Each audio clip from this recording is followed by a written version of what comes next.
Bienvenue dans Face à Face. Ce soir, nous accueillons Madame Raymonde Capet. Bonsoir. Bonsoir. Alors, vous êtes la secrétaire générale de l'UNSA. L'UNSA Éducation, donc la Fédération des Éducation. syndicats de l'éducation. Alors, Et nous avons notre union qui est l'UNSA, qui est interprofessionnelle. très bien. Donc, vous êtes, vous, la secrétaire générale de l'UNSA régionale de Voilà. l'UNSA Éducation. Il y a Voilà. combien d'adhérents à l'UNSA Éducation? L'UNSA Éducation, il faut compter à peu près 1800 adhérents, tous syndicats confondus, oui. Donc, c'est une grosse structure ici en Guyane. Tout à fait, puisque c'est la première fédération de la Guyane en matière de métiers d'éducation. Alors, ATV se veut aussi une chaîne pédagogique pour nos téléspectateurs qui nous regardent. À quoi ça sert un syndicat dans l'éducation? Un syndicat, ça sert de manière générale à faire respecter les droits, les statuts et à défendre les intérêts tant des personnels que des élèves dont nous avons la responsabilité. Quel est l'état des lieux de l'école ici en Guyane? L'état des lieux, il n'est pas brillant parce qu'en fait, nous devons faire face à un retard récurrent. On a même parlé à un moment donné de plan Marshall pour l'éducation en Guyane. C'est vrai qu'on essaie autant que faire se peut de faire avancer les choses, mais ça avance doucement, comme dans tout, comme qu'il s'agisse de l'économie, de l'éducation.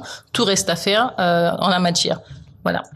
L'image du syndicat dans la société, elle est assez négative. On voit qu'on a de plus en plus de mal à faire adhérer les gens, à les mobiliser. Comment vous l'expliquez? Parce qu'en fait, le syndicalisme a évolué. Les personnels voient le syndicalisme comme une prestation de service. Alors que quand on adhère à un syndicat, c'est parce qu'on adhère à un idéal, parce qu'on adhère à une politique et pas seulement à un prestataire de service pour défendre ses intérêts quand il y a des difficultés.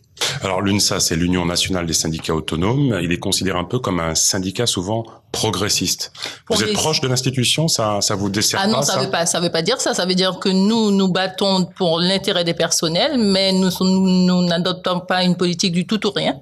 On estime qu'effectivement, même si on n'a pas tout de suite, on se donne les moyens par la négociation et par le fait de faire des propositions d'avancer. C'est pas le tout de dire non, faut dire non et faire des propositions, arriver à avoir des compromis pour qu'on puisse avancer. Quand on veut s'acheter une voiture, si on n'a pas les moyens d'acheter la dernière grosse cylindrée, on achète quand même la voiture parce qu'on en a besoin. D'accord, vous avancez. On avance. Un petit pas.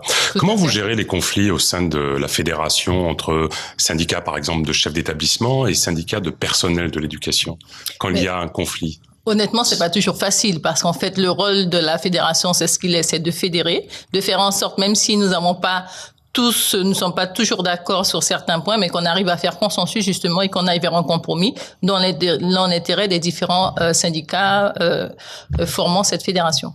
Vous dénoncez souvent l'état de l'école, vous intervenez, vous êtes écouté, mais vous n'êtes pas entendu. Qu'est-ce qui se passe en Guyane?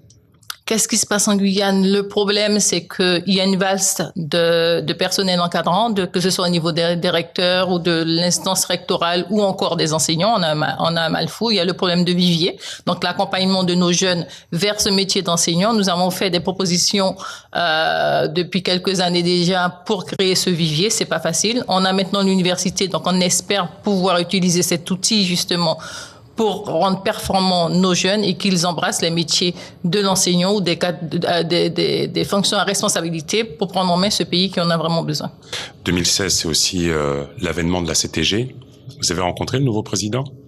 Tout à fait, dans le cadre de toute façon, je suis déjà membre du CC2E dans le cadre de mes fonctions à l'UNSA Éducation, donc on a eu l'occasion de se rencontrer et effectivement, de manière régulière, que même dans l'ancienne instance, nous rencontrions de manière régulière ces personnels. On leur a soumis, ces personnels, les deux présidents, et on leur a déjà soumis justement notre projet par rapport au recrutement et l'accompagnement de nos jeunes pour qu'ils embrassent ces carrières d'enseignants parce que pour nous, il est crucial que ce problème de vivier soit résolu.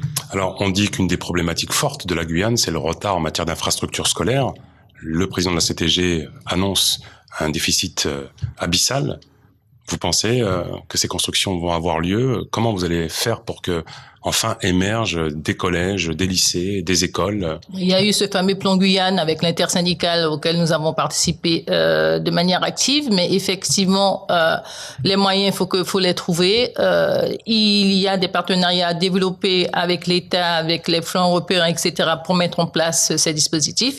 On ne pourra pas tout avoir d'un coup, mais on garde espoir parce que de toute façon, pour faire ce métier, il faut avoir de l'ambition, il faut avoir de l'espoir et ne pas se décourager, se donner vraiment les moyens et rappeler à l'ordre les responsables face à leurs responsabilités. Il n'y a pas très longtemps, il y a eu une intersyndicale d'enseignants, on va dire, qui ont appelé à manifester contre le projet de loi El Khomri. On n'a pas vu l'UNSA. Pourquoi? L'UNSA n'a pas participé à cette manifestation parce qu'en fait, au niveau national, le mot d'ordre n'était pas sur le projet de loi El Khomri, mais bien sûr un problème de transport où l'UNSA, notre union, a participé. Et en fait, le deuxième appel, c'était de l'UNEF, je crois, le syndicat étudiant qui appelait sur d'autres difficultés. On ne dit pas que c'est pas important pour la Guyane, mais bon, se disperser, ça ne sert à rien. Et en plus, on a bien vu qu'à peine 40 personnes dans la rue. Appeler un intersyndicale le lundi pour une rencontre le mardi et pour une action le mercredi. Matériellement, on n'a pas le temps de mobiliser. Et c'est pour ça que nous ne sommes pas dans le faire pour faire et nous n'avons pas appelé nos adhérents à cela. Par contre, il y a la négociation du 17 sur la partie financière, le point d'indice par rapport aux fonctionnaires, puisque je l'ai depuis 6 ans déjà. Là, effectivement, nous sommes attentifs et s'il y a une manifestation qui doit se faire, la date du 22 me semble déjà arrêtée et nous allons mobiliser nos troupes par rapport à cela. Et de même pour le projet El Khomri, puisqu'ils sont reçus le 24, doit être voté le 24 au Conseil des ministres. À ce moment-là, on a déjà arrêté la date du 31, si toutefois les avancées ne sont pas satisfaisantes. Que dites-vous à ceux qui trouvent que la rémunération des fonctionnaires est excessive avec les 40% de primes pour la vie chère? Mais effectivement, au niveau des fonctionnaires, nous avons les 40%. Au niveau des privés, ils ont des primes, ils ont le 13e mois. Donc, pour moi, ça compense. Et le travail, il est conséquent. Et voilà. Et c'est un choix de vie aussi. Vous avez été récemment élu à l'unanimité, secrétaire régional de l'UNSA pour un nouveau mandat. Et vous avez annoncé, étrangement, que vous quitteriez vos fonctions en décembre prochain. Pourquoi? Parce que, écoutez, ça fait 30 ans que je fais ce métier. Ça fait 29 ans que je suis représentant du personnel. Ça use. Et j'aspire à embrasser de nouvelles activités. Qui d'autre pour vous remplacer? Vous avez déjà une idée? Il y a déjà un secrétaire général adjoint et de toute façon, dans les instances, ça se décidera selon moi sans problème. L'UNSA Éducation se rapproche-t-elle des fois de syndicats du privé? Écoutez, au niveau de notre union, oui, mais au niveau de notre union, nous représentons le privé. Nous étions sur le conflit de la mairie de Maturi dans les collectivités territoriales. Nous sommes représentés dans des entreprises, dans la justice, dans différents secteurs, oui. Raymonde Capet, vous êtes depuis très longtemps en Guyane. Raymonde Capet politique? Non. Un nom définitif? Non définitif, selon moi.